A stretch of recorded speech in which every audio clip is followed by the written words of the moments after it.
Vamos a esperar. Lo que vamos a ver hoy es, chicos, básicamente estudios y protocolos de validaciones. En el mundo de validación de procesos, hay unas siglas que se mencionan mucho. Probablemente los que de ustedes tengan chance o estén dentro del área o hayan escuchado sobre validación de procesos, en algún lugar habrán escuchado hablar de protocolos, de estudios, como ya hemos hablado en las unidades anteriores, y específicamente de un protocolo llamado IQ, OQ, PQ. Entonces llegaba el momento de tratar de entender eso. Los protocolos básicamente son la base del sistema de validación. Es como la zapata, los cimientos del sistema de validación. En él se sostienen todas las conclusiones relacionadas a nuestras hipótesis del proceso y del diseño del proceso. Como vimos en el triángulo de documentación, los protocolos dentro del sistema de validación es el grueso de las evidencias que nosotros vamos a tener. Y en cada etapa aquí resaltada en rojo, dentro del ciclo de vida del proceso, usted va a tener algún tipo de protocolo, ya sea en la parte de diseño, en la parte de cualificación de los elementos del proceso, que son las utilidades, facilidades, equipos, la parte del proceso completo como tal y la verificación de continuada. Entonces, miren qué pasa. Esto que ustedes ven aquí al frente ahora mismo es el diagrama en V de desarrollo de procesos. Este diagrama V o el V-Model o modelo V se utiliza no solamente en desarrollo de procesos, sino también se usa en desarrollo de software y se utiliza en otros modelos de gestión de proyectos, principalmente los modelos de gestión de proyectos eh, que tienen que ver con diseñar algo desde cero. Básicamente, esta V que ustedes tienen aquí inicia en el lado izquierdo. El lado izquierdo de la V tiene que ver con el diseño del proceso y el lado derecho de la V tiene que ver con la cualificación del proceso, o sea, con probar que el proceso realmente funciona como se espera. En la parte de abajo está la construcción del proceso o ya sea, por ejemplo, la construcción del edificio, la construcción de la máquina o el ensamble de la máquina, la codificación del software en el caso de que se esté haciendo un software desde cero y así sucesivamente. O sea, desarrollo, planificación del diseño, construcción y validación del diseño o validación del proceso, no del diseño, para que no se me confunda, validación del proceso. Entonces, en ese lado izquierdo, nosotros tenemos el DQ, y el DQ no es más que la verificación documentada de que el diseño de las facilidades, utilidades, equipos, software, son apropiados para su uso. Básicamente, en la validación o la cualificación del diseño, el propósito es evaluar si lo que estamos diseñando se está diseñando de acuerdo a lo que se requiere por parte del proceso. O sea, no solamente es como, por ejemplo, construir un cuarto limpio, sino que el cuarto limpio que estemos construyendo realmente esté relacionado a los requerimientos del producto que vamos a manufacturar ahí. Si un producto estéril, qué nivel de limpieza se necesita, y qué condiciones, por ejemplo, de particulado, de temperatura, humedad, son los necesarios. Antes de nosotros mandar a hacer el cuarto limpio, en el caso de un cuarto limpio. Las máquinas igual. ¿Qué tipo de materiales deben de utilizarse para construir la máquina? La capacidad de manufactura o el rate de producción que se van a tener. Condiciones de temperatura para procesar o de otro parámetro del proceso que se necesite para hacer el producto y así sucesivamente. La cualificación del diseño es una buena práctica de ingeniería. Son esas siglas que ustedes ven ahí abajo que dicen Good Engineering Practice. Y se hacen principalmente, la buena práctica de ingeniería, como el DQ, se hacen para procesos o elementos del proceso que tienen un alto riesgo, por ejemplo, tienen un alto riesgo tanto para el producto como para el negocio. Por ejemplo, elementos del proceso que son costosos, como los cuartos limpios, que tienen al negocio, si no se construye bien ese cuarto limpio, el negocio puede tener un impacto negativo. Un diquio ayuda a mitigar el riesgo, ayuda a diseñar correctamente ese elemento del proceso. Eh, y también en el caso de los productos, por ejemplo, las máquinas que se van a utilizar para hacer el producto, si son de alto riesgo, se puede utilizar un diquio para ayudar en el proceso del diseño. El diquio está compuesto básicamente de tres cosas o tres elementos, que son las especificaciones de requisitos, o sea, que nosotros como usuarios de ese elemento del proceso necesitamos, las especificaciones funcionales, o dígase, qué funciones básicas debe de tener, o sea, qué traducción, la traducción de esos requerimientos en función a la parte de funcionamiento del elemento del proceso, qué debe de hacer ese elemento del proceso, y están las especificaciones de diseño, que ya son la traducción a planos, a esquemáticos de cómo se va a hacer ese elemento del proceso. Y le voy a ir explicando con un ejemplo para que vayamos aterrizando el concepto. El primer elemento es el URS. El URS describe la necesidad de negocio. O sea, ¿qué tiene que hacer el proceso para cumplir con lo que nosotros esperamos? Están escritos por el propietario del sistema. Dígase que el URS lo hacemos nosotros como ingenieros, definiendo qué debe de cumplir el proceso. Normalmente hay aportes de las partes de calidad para también complementar los requerimientos regulatorios. El URS, vamos a usar el ejemplo, me gusta mucho el ejemplo de los cuartos limpios, porque los cuartos limpios son bien fáciles de entender en esta etapa del proceso.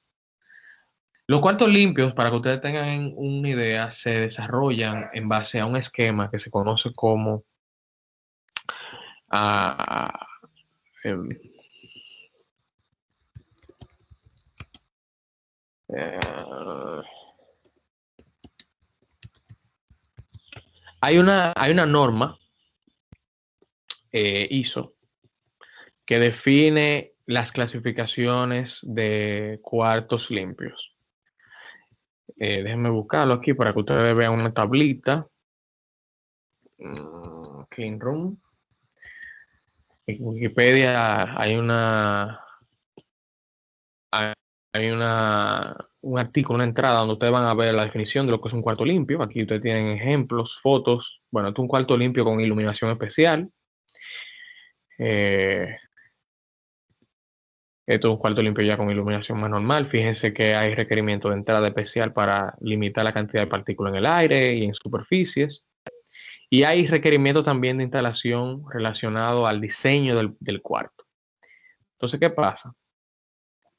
Bueno, aquí hay una recámara de flujo laminar y aquí un maniquí con la vestimenta de cuarto limpio. Los cuartos limpios normalmente tienen clasificaciones en función a la cantidad de particulado o partículas viables en el ambiente, al tamaño y a la cantidad de partículas. Por ejemplo, hay la norma, creo que es, déjenme ver si la veo aquí, exacto. ISO 14644 y ISO 14698 son las normativas que se utilizan normalmente para definir qué tan limpio es un cuarto limpio.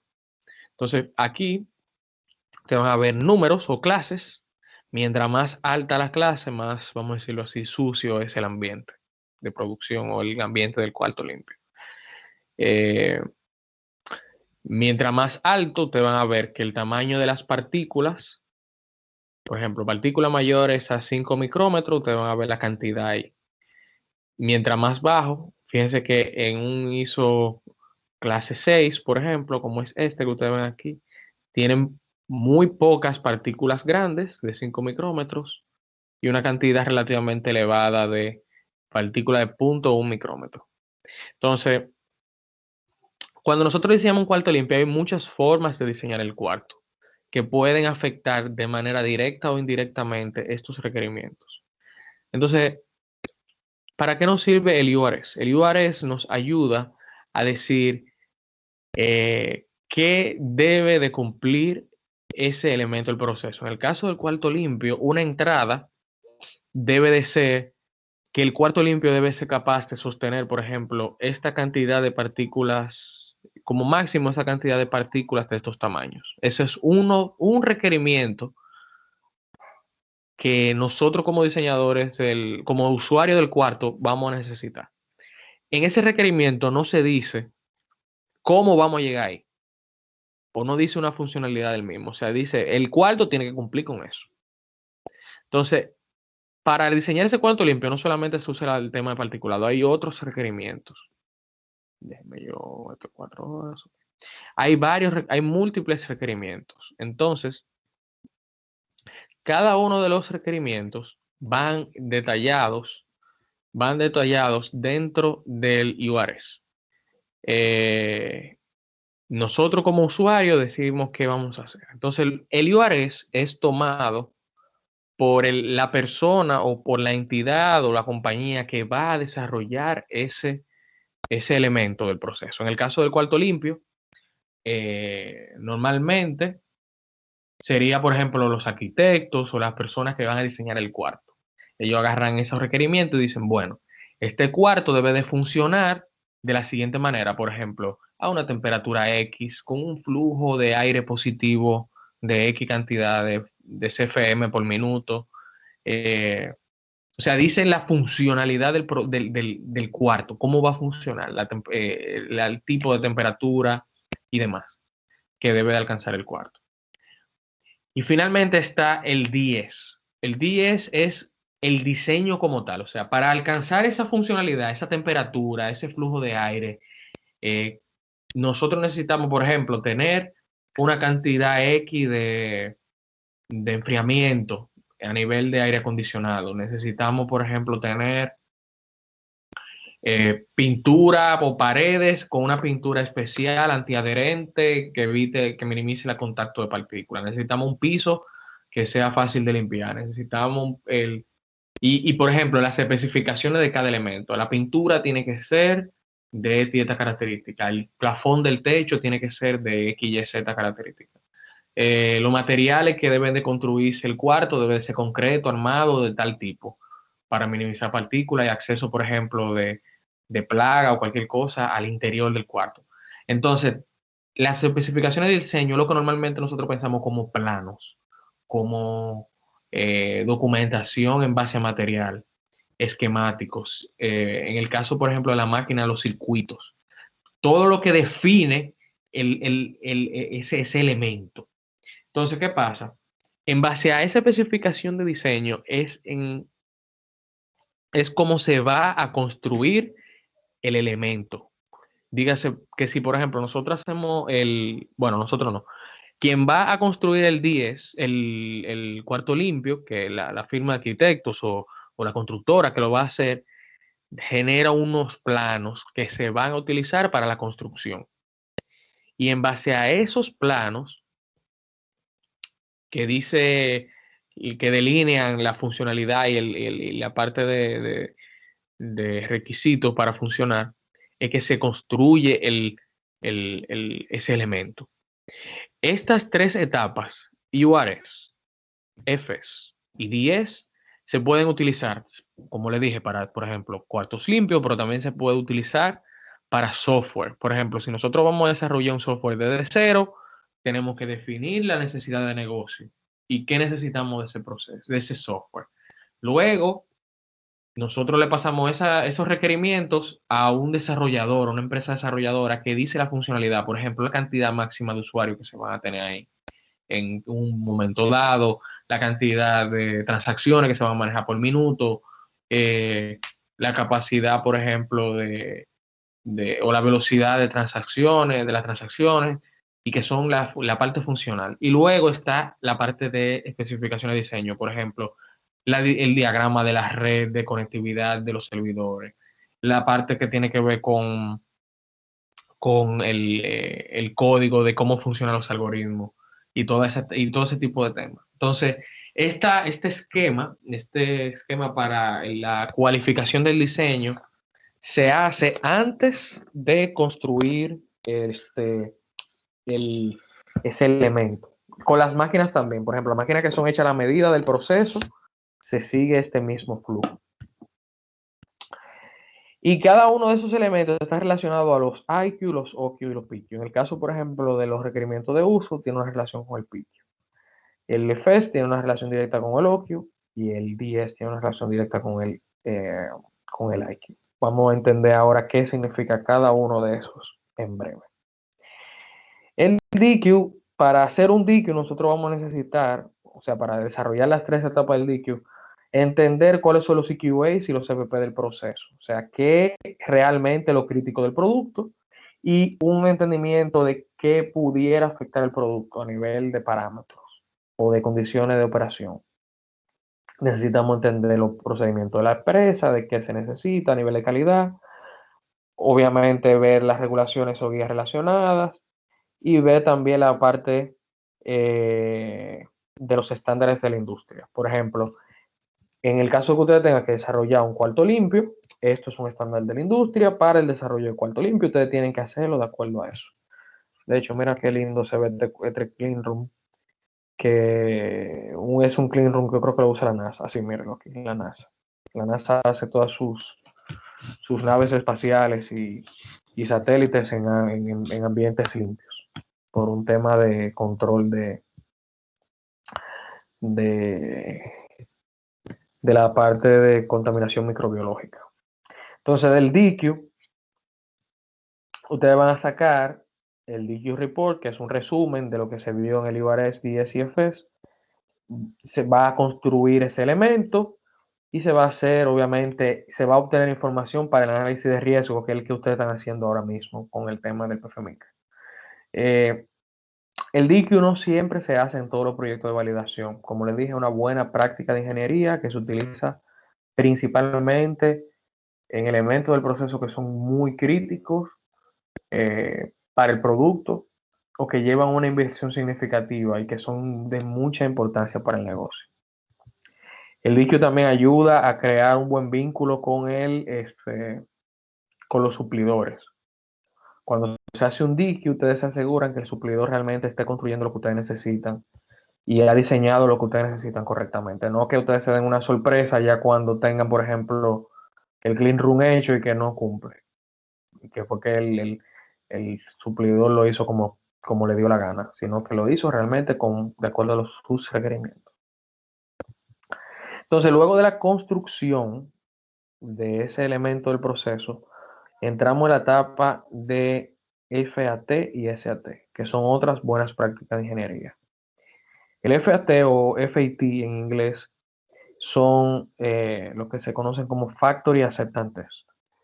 El Factory Acceptance Test son un grupo de pruebas que se hacen en la planta o en el lugar donde se fabricó ese elemento del proceso. Normalmente los FAT se hacen para máquinas y en algunos casos software o sistemas automáticos.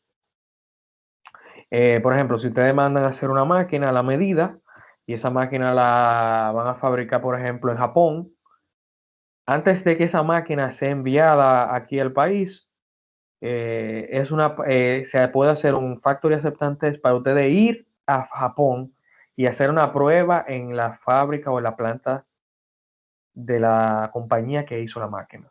De esa manera, ustedes pueden identificar cualquier problema y a corregirlo mientras la máquina está en la planta.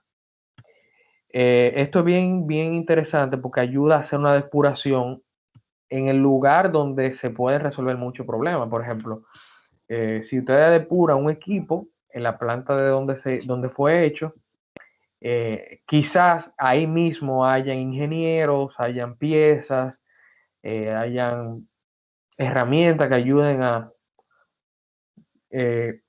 corregir cualquier problema en el momento.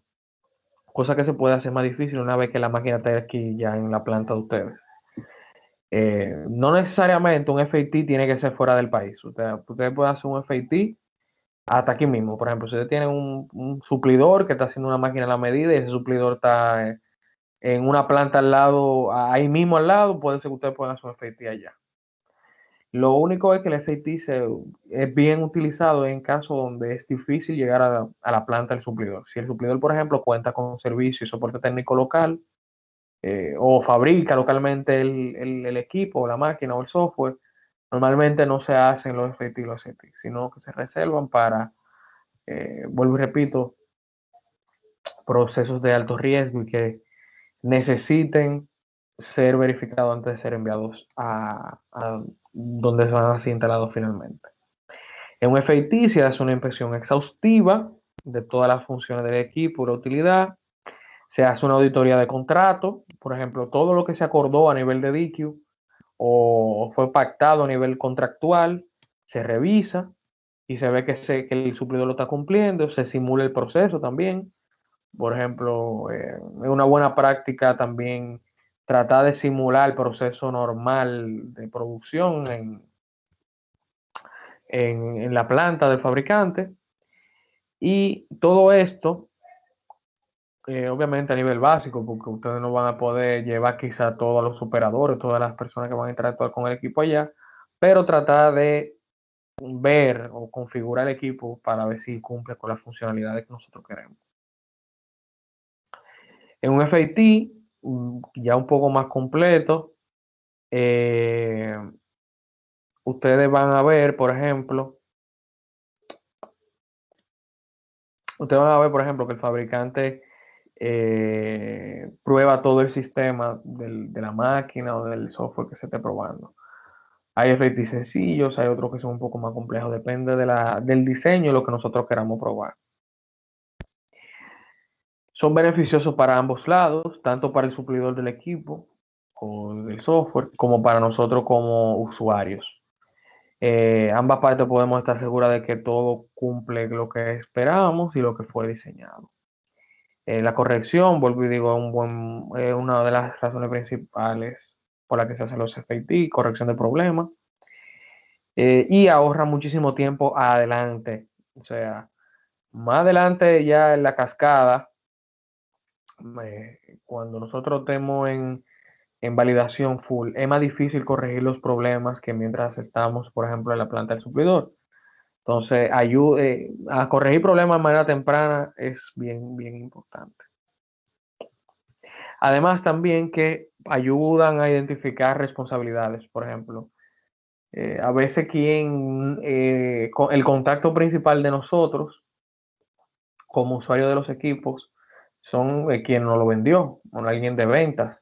Pero cuando nosotros vamos a probar la máquina ya, podemos tener contacto, por ejemplo, con la gente de servicios o los técnicos que están capacitados para operar el equipo. En el caso de los desarrolladores, quizás podemos tener contacto con los programadores que estuvieron trabajando con eso y podemos básicamente abrir un canal de comunicación con esas personas.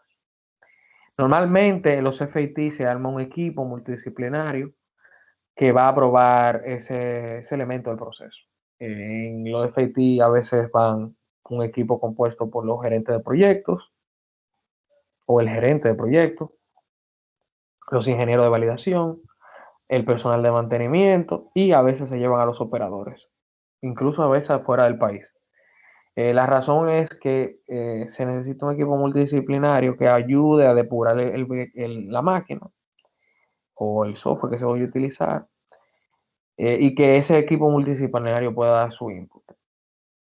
Para un FAT normalmente vamos a usar, como vimos anteriormente, estándares de la industria pero también vamos a utilizar los documentos de DQ si están disponibles, el URS, DS y FS.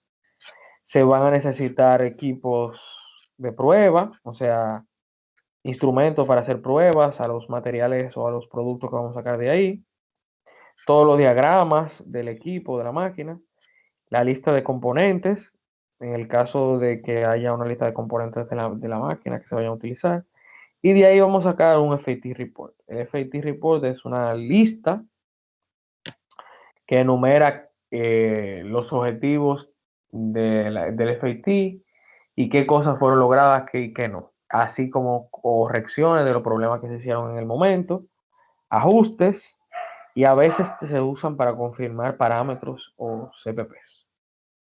Entonces, luego de que esa máquina se prueba ya en la planta de quien hace quien la hace, ese equipo es enviado al país o a la planta aquí local. Y ahí se hace o lo que se llama un SAT o SAT en español, que es el Site Acceptance Test. Site Acceptance Test es una prueba que se hace cuando ustedes reciben e instalan por primera vez el equipo aquí.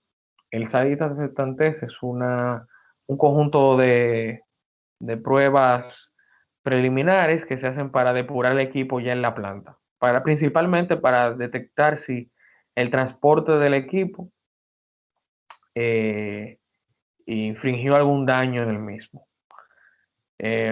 Normalmente se hacen ya con el grupo completo de personas que va a operar la máquina, y se utiliza todos los récords obtenidos a través del FAT para demostrar si los problemas que se identificaron se solucionaron. Por ejemplo, a veces nosotros vamos en un viaje de FAT a Japón, y en Japón los japoneses no pudieron resolver algún problema que identificamos y ellos se comprometieron a resolverlo.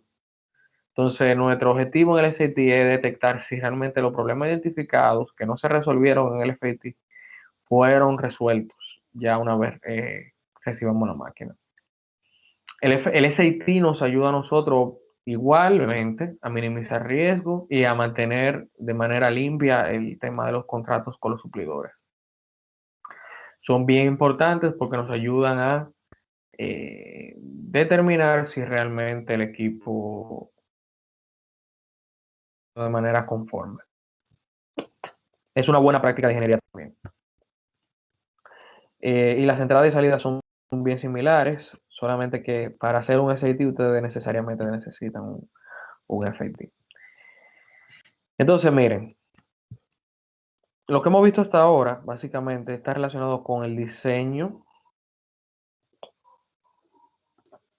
del proceso, que son estos elementos que están aquí, construcción y aceptación del elemento del proceso, que son el FAT y el SAT. Importante, FAT, Factory Acceptance Test, se hace en la planta de quien hizo la máquina, el software o el sistema automático. Y el SAT se hace en la planta nuestra, o sea, ya donde vamos a usar la máquina. Entonces, ahora sí, luego de todo esto, toda esta buena práctica de ingeniería, ya sí entramos en el IQ. El IQ, señores, es el primero de los protocolos, vamos a decirlo así, clásicos dentro de los sistemas de validación. El objetivo del mismo es verificar que se cumplen con éxito todos los requisitos y especificaciones que describen el DQ. Y además de eso, asegurar que el equipo fue correctamente instalado y que sus funciones básicas se cumplen.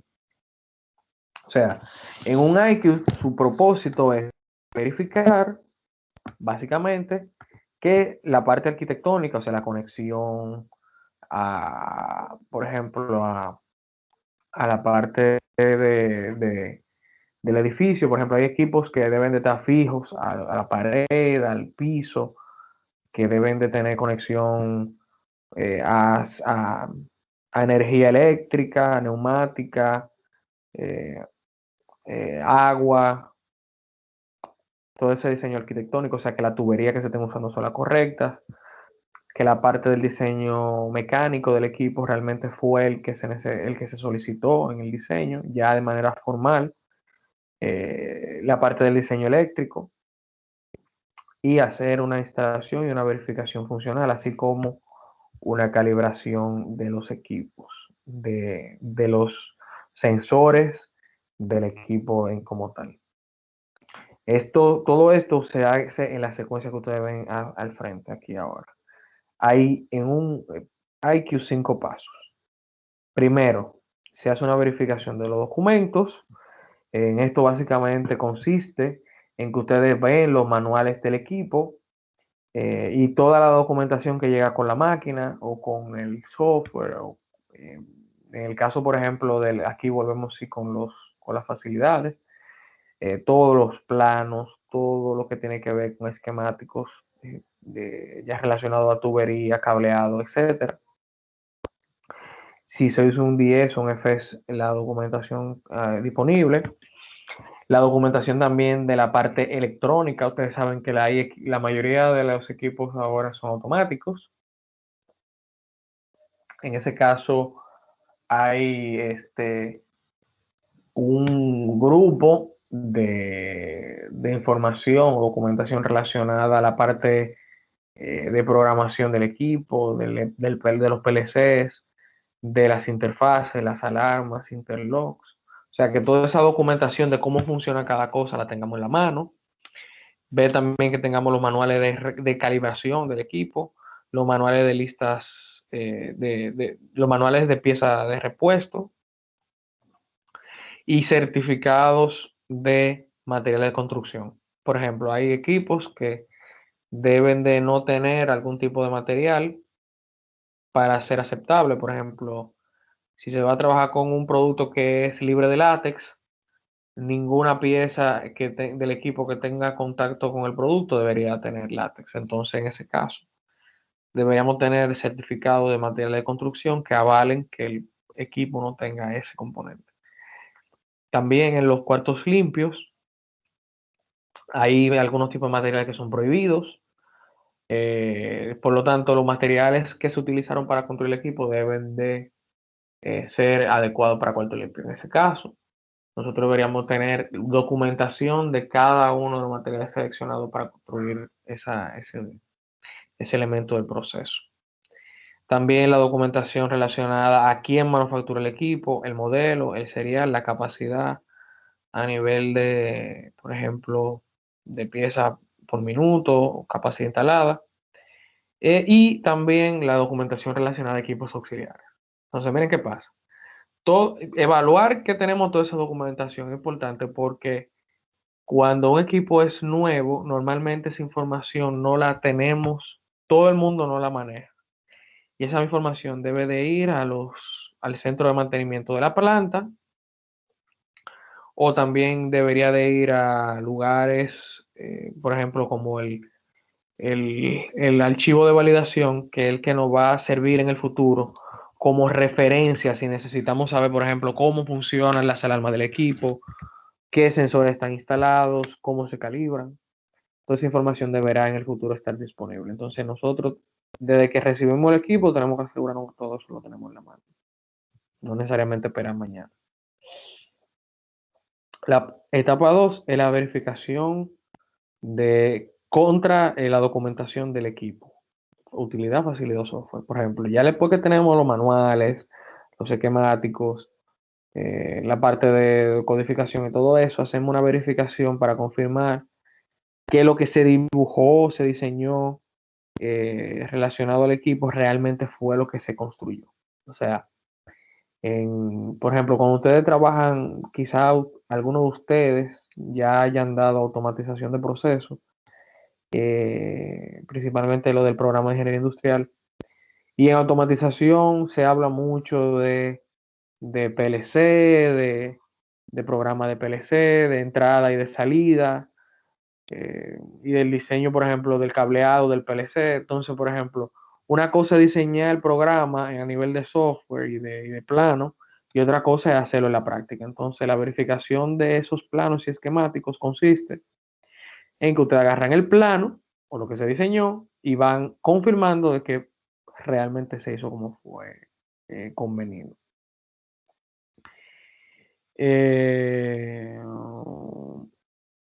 También se verifican los requisitos físicos y ambientales de la instalación. En ese caso es, por ejemplo, que haya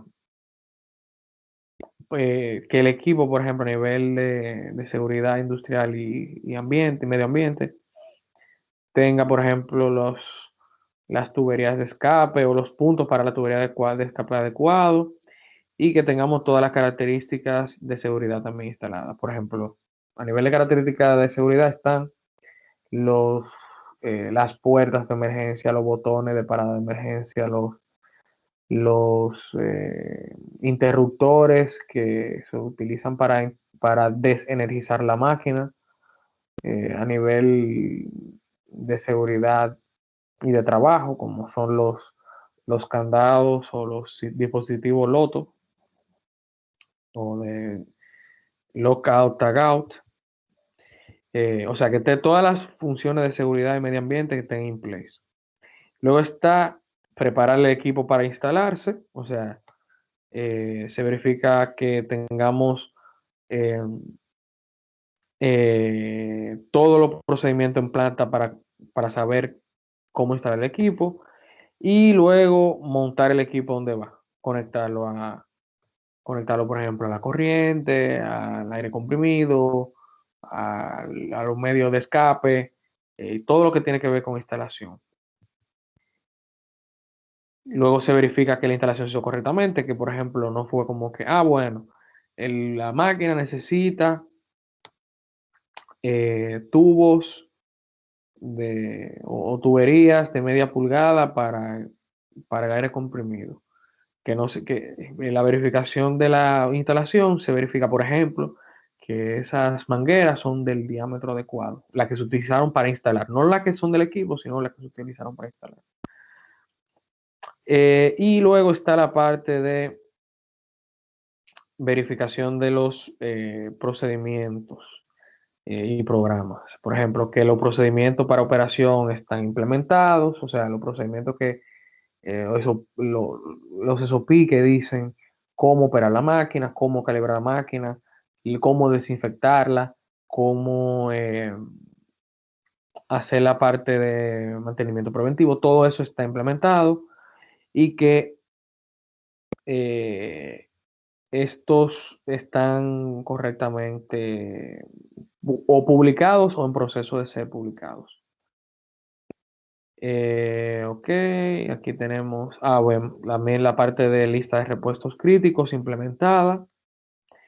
Siempre hay, los equipos que son críticos necesitan tener una lista de repuestos y por lo tanto en esa etapa tenemos que asegurarlo. Y finalmente está la hora cero del IQ, que es la verificación funcional. La verificación funcional básicamente es probar las funcionalidades básicas del equipo luego de que el mismo fue instalado, que los procedimientos están en place y que fue calibrado correctamente. ¿Qué se hace en una verificación funcional? Bueno, la forma más fácil de ustedes imaginarse una verificación funcional es las pruebas de manejo que se le hacen a los vehículos antes de ustedes comprarlos. Por ejemplo, si usted va a comprar un carro, antes de comprarlo, ustedes lo manejan, prueban que los vidrios suben y bajan bien, prueban que los cambios se pueden pasar, la palanca de cambio funciona, que vamos a suponer las gomas ruedan correctamente, de que las puertas abren y cierran. O sea, todo lo que tiene que ver con funcionalidad básica de la máquina. Quizá ustedes no van a poner a correr el carro en una condición normal, por ejemplo, de ustedes ir a una velocidad X, pero es probar la funcionalidad básica del equipo. Entonces, eso es lo que se refiere a la verificación funcional. Probar la funcionalidad básica del equipo. En algunas empresas se hacen pruebas para determinar parámetros en los IQ, pero realmente les puedo decir que esa no es la práctica generalizada de la industria. El IQ no es una demostración de, de la capacidad del equipo de cumplir con los EQAs. Es una demostración de que se instaló correctamente el equipo o utilidad o facilidad. O sea, que se instaló, se fabricó correctamente y su funcionalidad básica se cumple. Para probar todo esto o sea, para probar la cumplimiento con capacidad de salida y CQAs está el OQ. Que el OQ básicamente es el próximo paso, pero antes de llegar al OQ hay dos protocolos adicionales que son el TMB y el Characterization Study. El TMB y el Characterization Study son dos protocolos muy importantes que también que no son mandatorios eh, según regulación. O sea, a nivel de regulación ustedes no van a tener eh, un requerimiento que diga, ustedes tienen que hacer un TMB o un Characterization Study, pero son muy buenos protocolos porque nos ayudan para determinar primero si la forma en que vamos a probar el producto es la adecuada, en el caso del TMB, y para ver cuáles son los parámetros críticos del proceso y cómo estos afectan los atributos de calidad del producto. Entonces, ¿qué ocurre con esto? Ups, me volé. Déjenme ir otra vez arriba, excúsenme. ¿Qué significa esto? Antes de nosotros poner a prueba final y definitiva el proceso, nosotros tenemos que saber si la forma de evaluar el producto es la adecuada. Para eso está el TMB. El TMB básicamente es la práctica sistemática de recopilar y analizar la información que demuestre que un método de prueba, o sea, la forma de probar el producto, es confiable y produce resultados aceptables cuando se realicen las pruebas. Sin un TMB, nosotros no vamos a poder asegurar que la forma en que probamos el producto es consistente. Profesor, una pregunta. ¿Los TMB, eso están estandarizados mundialmente o son, cada empresa tiene un TMB diferente para la evaluación de cada producto? No.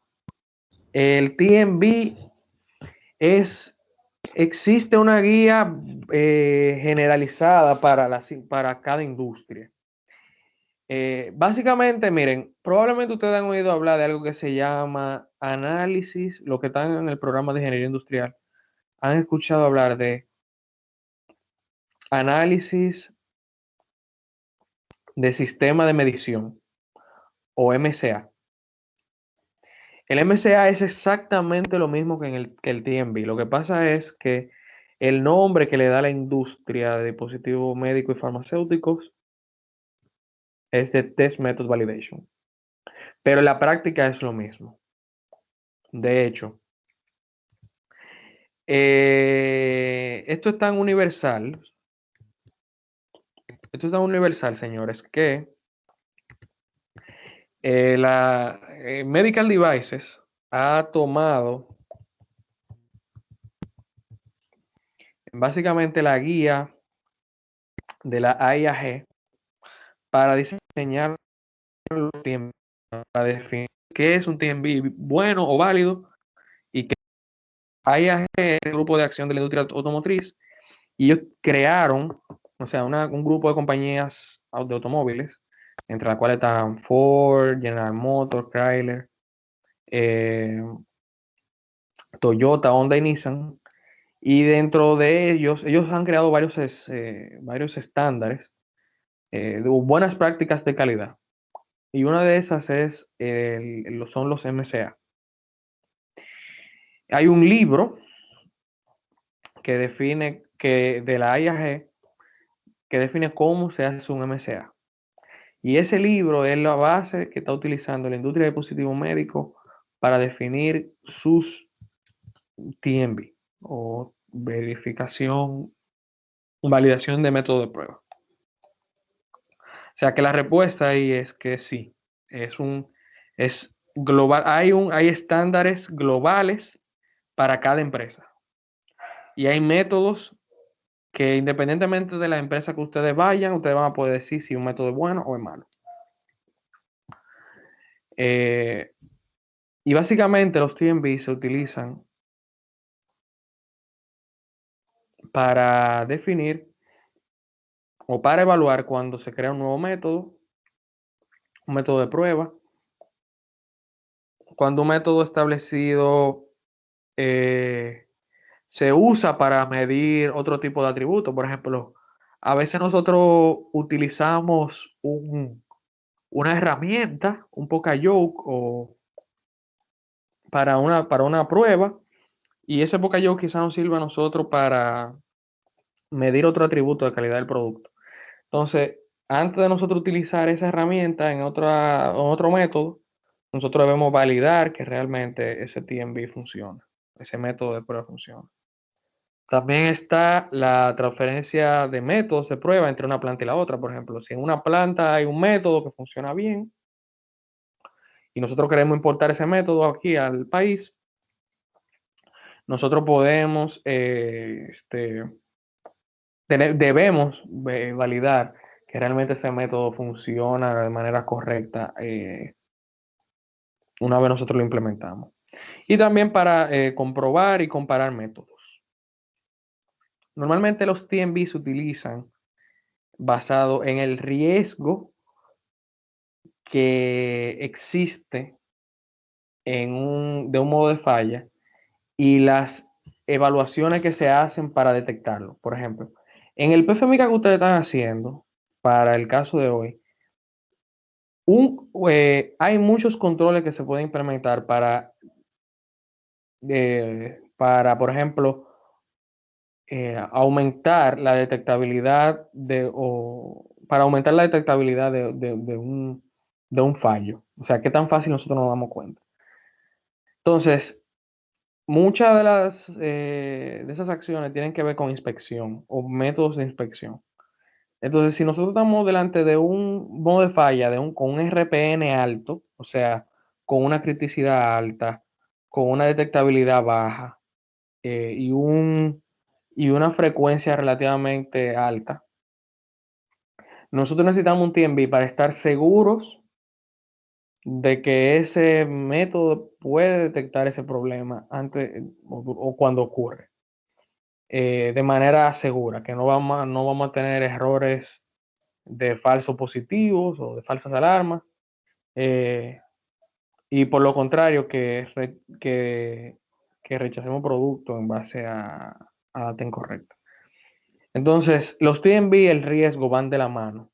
A mayor el riesgo de que ocurra un modo de falla, si nosotros tenemos una inspección o un método de prueba de inspección de alguna característica del producto para ver si esa característica se cumple, vamos a necesitar un TMB para comprobar que la data realmente es válida. Los TMBs están relacionados a estas dos herramientas de estadísticas, que son los GRR y las pruebas de concordancia de atributos, por sus siglas en inglés, Attribute Agreement Analysis. GRR, Gauge de reproducibilidad y repetitividad, o prueba de reproducibilidad y repetitividad. En el caso de pruebas o métodos de inspección que utilicen o generen datos numéricos, por ejemplo, si ustedes están midiendo el largo de un pantalón como un atributo crítico del producto, esa prueba genera una data numérica y para nosotros verificar si es repetible y reproducible la medida que estamos teniendo de los pantalones, vamos a usar un GRR. En de lo contrario, vamos a utilizar si una prueba pasa o falla, por ejemplo, si una prueba de un pantalón que ustedes están comprando es, por ejemplo, si está sucio o limpio, esa prueba genera data go no go, o bueno o malo. En ese caso, utilizaríamos una prueba un análisis de concordancia de atributos o Attribute Agreement Analysis para analizar esa prueba. Lo que se busca es, con el TMB se busca analizar el método en que se hace la prueba, analizar también la capacidad que tienen los inspectores de hacer la prueba de manera repetible y reproducible, y de que cada inspector llega a los mismos resultados, y no que, por ejemplo, que Carlos hace la prueba y le da un valor, y después viene Jean-Louis, hace otra prueba y le da otro valor, y después viene César y a César le da un valor diferente. O sea, una prueba que está bien, que tiene un buen método, debería ser repetible y reproducible independientemente de quién la haga, si tiene obviamente las herramientas correctas y se sigue el mismo método. Entonces, lo que buscamos es eso. Los TMB también se pueden hacer, se dividen en grupos en función al tipo, a lo que ocurre con el material que se está probando. Por ejemplo, hay pruebas que destruyen el material, como por ejemplo las pruebas de tensión o de tensile strength, en donde por ejemplo nosotros sometemos un bajante a una fuerza para ver qué tanta fuerza es necesaria para romperlo. Entonces, en ese caso, nos va a dar un valor de newtons o de resistencia, y esos valores de newton nosotros vamos a tener que se obtienen, pero ya el dispositivo fue destruido. Entonces es un tipo de prueba destructiva. Pero hay otras pruebas que son no destructivas, como por ejemplo el caso, como yo le decía, de evaluar, por ejemplo, si una pieza está sucia o limpia, no destruye el material que se está evaluando. Entonces, para cada uno de esos hay técnicas, por ejemplo, de GR, que nos ayudan a tener un mejor resultado. Esas, obviamente, el GR y los atributos de criminanálisis no lo vamos a ver ahora mismo en profundidad. Vamos a detenernos en esas herramientas ya en la unidad de herramientas estadísticas para los procesos de validación. Entonces, en ese caso, nosotros vamos a interiorizar un poco más en cada una de esas herramientas y cómo aplicarlas correctamente. Entonces, hay categorías de TMB, hay TMBs. Los TMBs se pueden dividir en categorías dependiendo de su origen o la forma en que se hacen las pruebas. Por ejemplo, ustedes pueden tener un TMB de categoría 1, que son los TMB más genéricos, que se hacen en base a estándares de la industria, por ejemplo.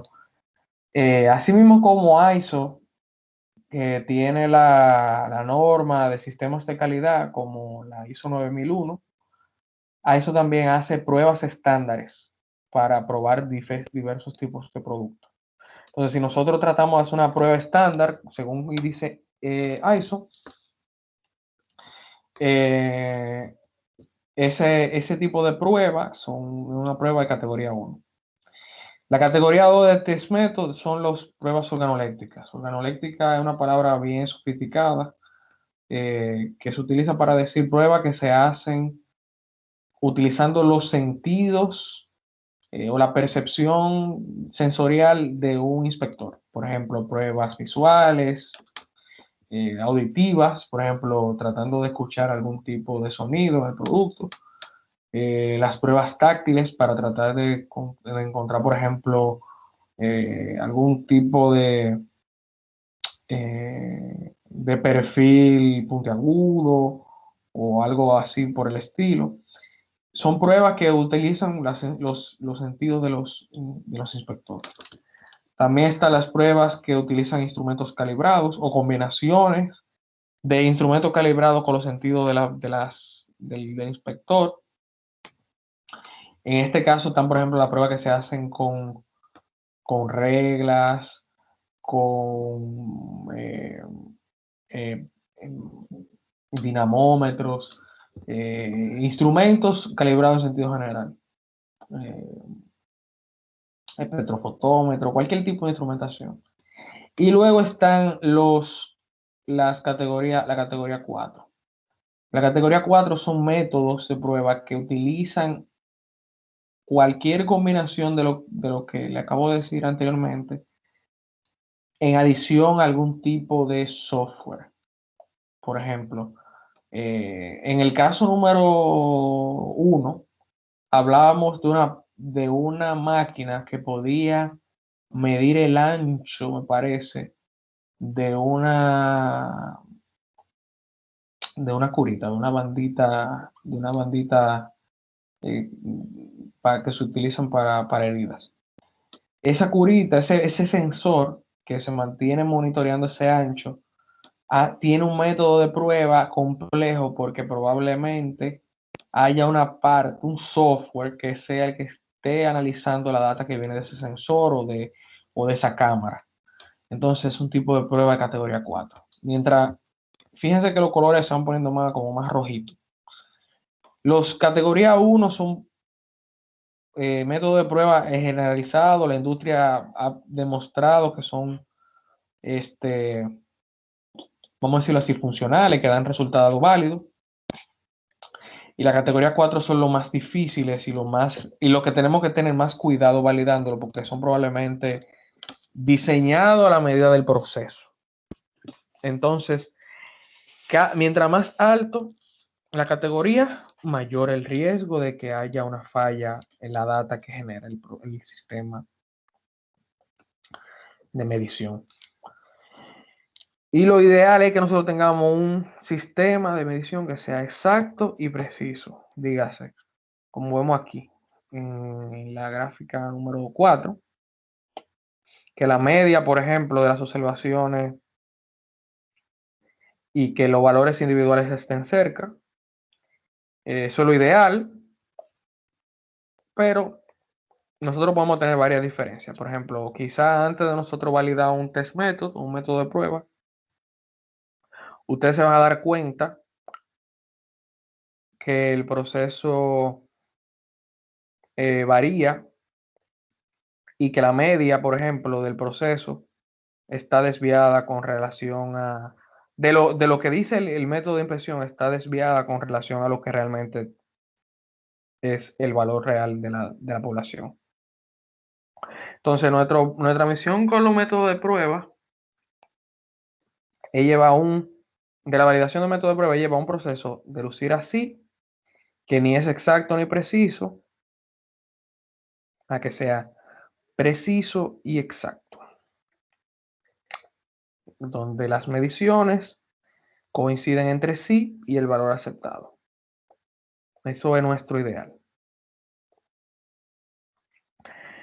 En un TMB, el criterio de aceptación va a venir dado por la resolución obtenida, o sea, qué tan capaz es el método de prueba de detectar algún tipo de variación, la desviación del valor real y qué tan repetibles y reproducibles son los resultados. Todo esto, señores, es porque el próximo paso o el próximo protocolo es el Characterization Study. El Characterization Study, yo no se lo oculto a nadie, es mi estudio favorito dentro de todos. Y básicamente lo que busca es demostrar que nosotros entendemos el proceso y que podemos identificar cuáles son los factores que afectan la salida del mismo, así como cuantificar qué tanto se afecta la salida del proceso. En otras palabras, en aplicación estadística, ustedes van a ver que las caracterizaciones están relacionadas directamente a los estudios o diseños de experimentos y también a las regresiones, al tema de regresión, ya sea lineal, cuadrática, etc. Cualquier cosa, cualquier herramienta dentro estadística que nos ayude a relacionar una variable dependiente, o sea, una salida del proceso con una independiente, que serían los parámetros, nos ayuda en la caracterización. Y la caracterización tiene 3 etapas o 3 modelos. Luego de que nosotros instalamos el equipo o software, o incluso a veces hasta la misma facilidad se le puede hacer una caracterización, nosotros validamos que la data que nosotros vamos a medir realmente es confiable y luego hacemos una experimentación para identificar parámetros críticos. Luego tratamos de modelar esa data para tratar de tener una ecuación que nos ayude a predecir lo que va a pasar en el futuro. Y luego nosotros confirmamos que ese proceso, ese análisis, ese modelo que hemos creado matemático, se corresponde a la realidad del proceso. O sea que no es nada más resultados numéricos, antes de pasar a la etapa del opio. Entonces, en la fase de experimentación, ustedes van a ver que vamos a encontrar o vamos a depurar entre variables controlables, no controlables y ruidos. Las variables controlables son aquellas que nosotros podemos alterar en experimentación, o sea, para fines de ensayo y prueba del proceso, nosotros podemos modificarlas. Esto lo vamos a ver detalladamente en el caso número 5, perdón, en el caso número 7, ya cuando vayamos a trabajar directamente con el proyecto final. No vamos a tener más en esto a nivel práctico, pero para que usted se lleve la idea de ahora. Desde ahora, los controlables son aquellas variables que nosotros vamos a jugar con ellas en experimentación y en producción, o sea, ya a nivel de manufactura del producto. Los no controlables son aquellas variables que podemos experimentar con ellas, pero no podemos alterarla en producción. Y los ruidos son variables que nunca, no podemos tener control de ellas nunca. Normalmente esto, le voy a poner un ejemplo para que podamos, para que puedan aterrizar esto, o llevar esto a un conocimiento un poco más aterrizado. En el caso, vamos a poner, por ejemplo, digamos que nosotros queremos caracterizar el proceso de hornear pan. Hornear pan es un proceso que tiene múltiples factores que pueden afectar la salida o la calidad del pan. Un factor que es controlable, o sea que ustedes pueden jugar con él en experimentación y en producción, es la temperatura del horno. Quizá el horno que ustedes tienen en su casa tiene una válvula que le permite a ustedes ajustar más o menos el calor que tiene el horno durante el proceso de hornear. Es una variable controlable. En experimento la pueden ajustar y durante el uso diario también. Un factor no controlable de hornear pan, por ejemplo, sería el horno que ustedes utilizan. Quizá ustedes pueden probar varios hornos, el horno de la casa de su hermano o de su hermana o de un amigo, probar el horno de su casa y ver cuál es el efecto que tienen hornos diferentes en la calidad del pan. Pero la realidad es que ustedes nada más tienen un horno y ustedes no pueden, cada vez que ustedes quieren, ya en el uso diario, ustedes no van a ir donde un amigo, donde su hermana, a hacer pan, o sea, ustedes lo van a hacer en su casa. Entonces, es un tipo de variable que se podría considerar no controlable. Y un ruido sería algo que nunca vamos a controlar, ni siquiera en experimentación. O sea, por más que queramos, no lo vamos a poder controlar. Ejemplo, en su casa y en la mía, nosotros en la cocina quizá no tenemos forma de controlar la humedad que hay en el ambiente. Y eso puede afectar la calidad del pan y el proceso de horneado. Entonces, ese sería un tipo que sería ruido.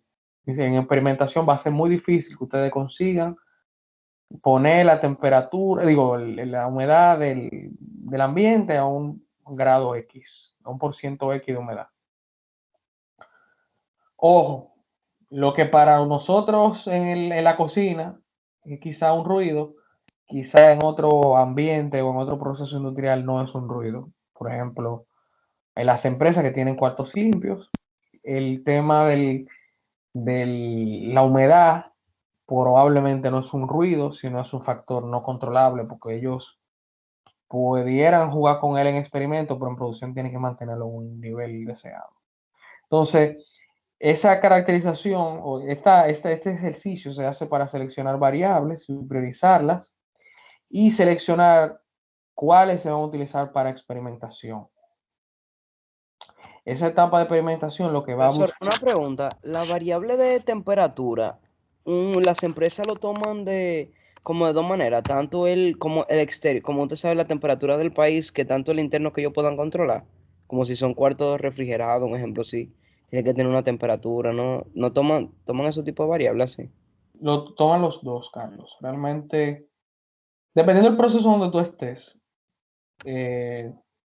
hay varias temperaturas que te pueden afectar el proceso. Por ejemplo, si estamos trabajando, vuelvo y repito, en un área de voy a hablar mucho de cuarto limpio aquí, porque los cuartos limpios son un caso muy especial. El cuarto limpio es una burbuja que protege de contaminación al producto, vamos a decirlo así. Pero ¿qué pasa? Ese cuarto limpio está instalado en este caso de República Dominicana. Estamos trabajando en un ambiente tropical de una temperatura elevada relativamente de ambiente.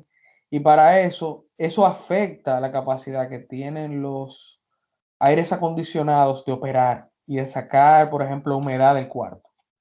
Entonces, en ese proceso, ustedes necesitarían, o nosotros necesitaríamos medir tanto la temperatura externa como la temperatura interna, que son las que están generando los aires acondicionados. Cualquier persona que ustedes conozcan que haya trabajado con aire acondicionado le va a decir rápido que el aire acondicionado trabaja mejor mientras más frío está afuera. Fíjense que hoy que llovió mucho, si ustedes prenden el aire acondicionado dentro de su casa o en su habitación, ese aire va a trabajar, eh, como dicen por ahí, nítido, uva. Va a tirar hielito. Pero si, por ejemplo, afuera estamos a 33 grados, el aire acondicionado va a trabajar forzado, no le va a ir tan bien. Entonces, sí, la temperatura tanto del ambiente, el ambiente externo sería, por ejemplo, un ruido dentro de una caracterización de proceso que no podemos controlar, o sea, la temperatura de afuera nunca la vamos a poder controlar, pero la de adentro probablemente sí es controlable. Entonces, depende de qué tipo de proceso y estemos trabajando y en qué planta.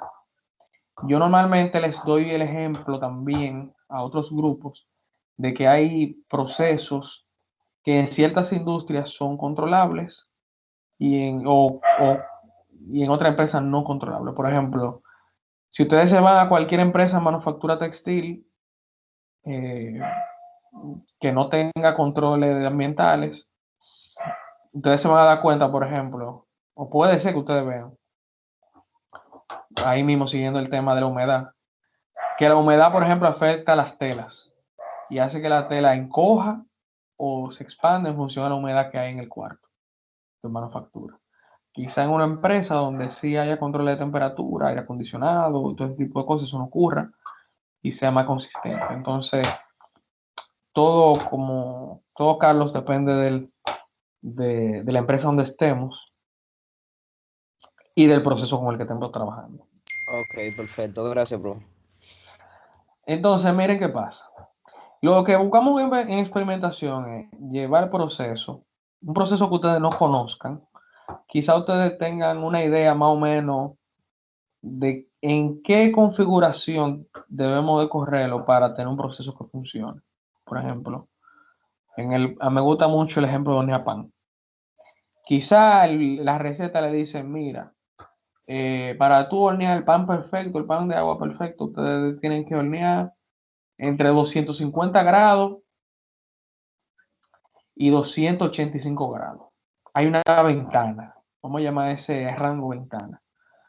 El experimento que nosotros hacemos en una caracterización, agarra esa ventana amplia, como la que ustedes ven ahí, y utiliza un DOE, un diseño de experimento, para tratar de entender cómo, por ejemplo, esa temperatura afecta la calidad del pan y crear una ecuación que nos ayude a nosotros a optimizar esa calidad.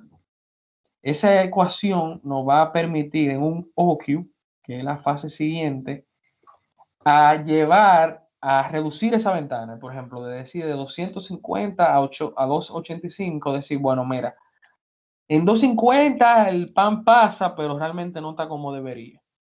O sea que yo necesitaría más calor. Y en 285 se me quema muy rápido. Vamos a bajarlo un poco más. Se quema por fuera y por dentro se queda crudo. Entonces vamos a bajarlo un poco más. Entonces el Characterization nos ayuda a entender esa contribución de cada factor en la calidad del producto. Es una etapa altamente analítica y de análisis de datos y ayuda a enfocarnos en qué realmente es importante. Y de ahí hay muchas cosas que se pueden utilizar. Por ejemplo, para modelar el comportamiento del proceso, por ejemplo, en base a temperatura y tiempo, podemos utilizar los gráficos de contorno, los gráficos de interacciones, y todo esto normalmente se hace auxiliado de Minitab. En la industria, yo le diría a ustedes que más del 70% de la empresa que yo conozco utilizan Minitab para modelar sus procesos y caracterizarlos. La razón es porque Minitab es un software fácil de usar, ustedes ya muchos lo conocen, y ayuda mucho al análisis, lo agiliza. Nosotros aquí en este curso vamos a trabajar mucho con Minitab para análisis de datos. Y además que también tiene una herramienta que nos ayuda a optimizar respuestas. O sea, en base a una gráfica, a un modelo, a la ecuación que nosotros desarrollamos, nos ayuda a obtener el óptimo o lo ideal que nosotros queremos como salida del proceso. Por ejemplo, si nosotros tenemos un proceso que queremos que resista, que tenga, por ejemplo, una tapa, como una botella de agua, y nosotros estamos aplicándole una fuerza para cerrar esa tapa y queremos que la salida del proceso tenga un torque máximo de no sé, de un número X, cómo nosotros optimizar la fuerza para mantener el torque dentro de los parámetros dados. Entonces, el Characterization nos ayuda a modelar y a obtener una respuesta óptima de lo que queremos en el proceso. Y obtener, obviamente, también unas ventanas extremas, o sea, unos límites máximos y mínimos en lo que tenemos que correr el proceso, digamos, por ejemplo, la temperatura del horno, para obtener un producto de calidad. Por ejemplo, en 275 ya se cocina bien y en 260 también se cocina bien. Entonces son mis límites. Pero a lo mejor 258 es el punto óptimo. Entonces, el Characterization nos ayuda a nosotros ahí desde una ventana súper amplia hasta llegar a un punto de correr el proceso que sea óptimo para todos. Entonces, esa es la misión del Characterization, confirmar resultados. Bueno, luego está la fase confirmatoria, que luego de que obtenemos este modelo, la etapa de fase de corrida confirmatoria nos ayudará a comprobar si lo que nosotros modelamos matemáticamente a nivel analítico se corresponde con la realidad. A veces, señores, hacemos un diseño de experimento y ese diseño es muy, muy chulo a nivel matemático, pero en la realidad no se corresponde. Entonces, la corrida confirmatoria nos ayuda a eso, a confirmar que realmente lo modelado matemáticamente tiene un efecto real. La corrida confirmatoria también nos ayuda a ver estabilidad. Y también, perdón, que no se lo había dicho, la caracterización nos ayuda también a minimizar variación. Una de las salidas que nosotros normalmente debemos optimizar es la desviación estándar. Tratar de minimizar en la medida de lo posible la desviación estándar del proceso. Después de todo, la misión de nosotros como ingeniero de validación es minimizar variabilidad y hacer el proceso consistente. Entonces, eso nos ayuda a confirmar una variación mínima del proceso y determinar métricas de control para el mismo proceso y de control continuado. En nuestra última, más adelante, cuando vayamos a ver verificación continua del proceso, vamos a hablar de esas métricas de seguimiento continuo. Las caracterizaciones son una buena práctica y nos ayuda a minimizar el riesgo y a entender el proceso, principalmente procesos nuevos. No son obligatorias, a nivel, por ejemplo, de FDA, ustedes no van a encontrar nunca que se le penalice a ustedes por no hacer una caracterización, pero realmente las caracterizaciones son muy buenas, minimizan muchos riesgos, principalmente a nivel de OQ. Hay empresas que no le llaman a esto caracterización, hay empresas que le llaman a esto estudio de ingeniería o notebook study. Le tienen muchos nombres, pero la idea siempre es la misma, estudiar el proceso y tratar de modelar la salida.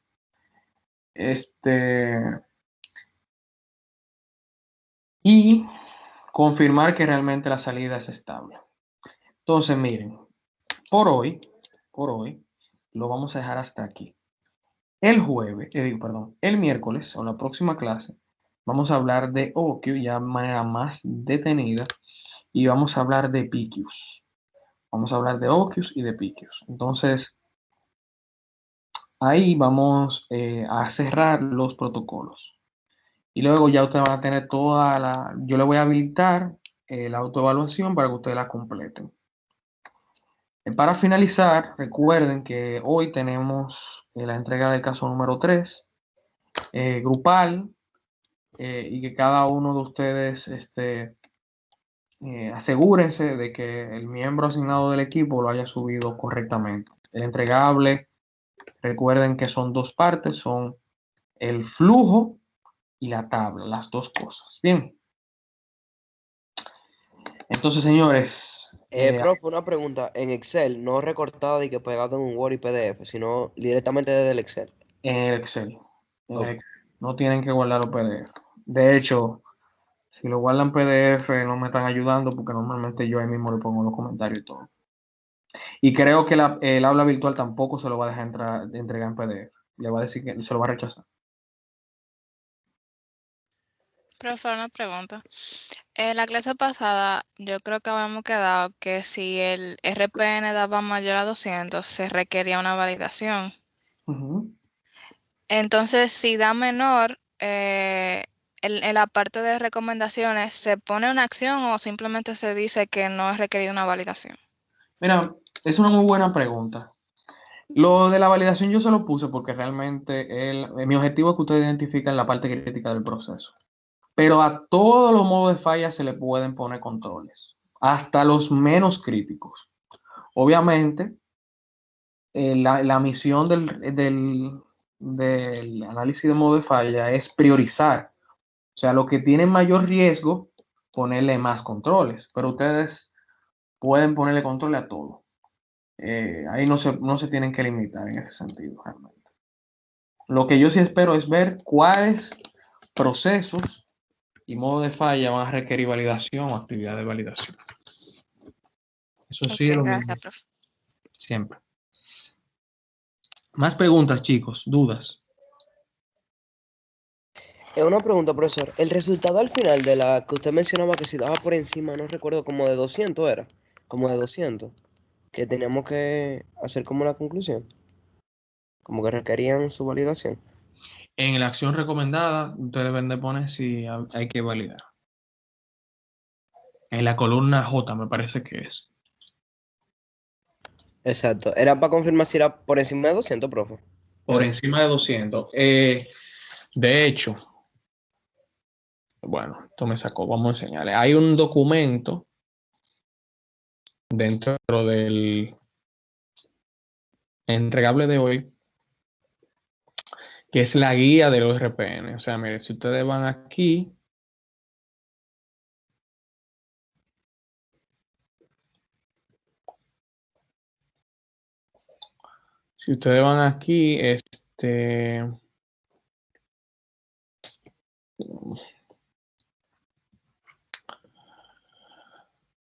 aquí donde están las definiciones de los niveles,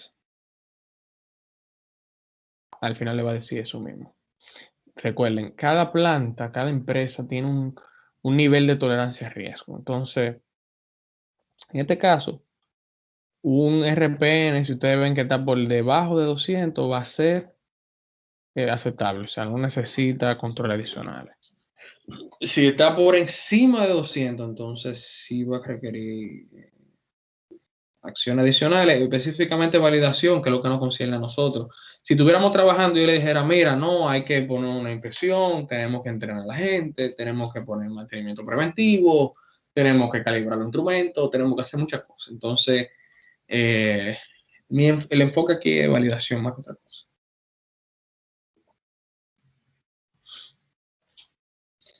Más cosas, chicos, más preguntas, dudas.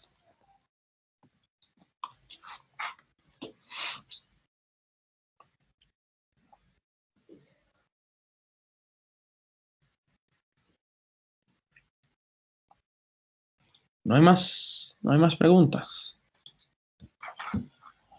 Bueno, señores, si no hay más nada, muchísimas gracias por la asistencia del día de hoy y entonces nos volvemos a encontrar el próximo miércoles. Muchísimas gracias. Gracias, profe. Pasó buenas noches. Bye, profe. Bye bye. Noches, nos vemos. Bye. Bye. Buenas noches, profe. Buenas noches a todos. Bye bye.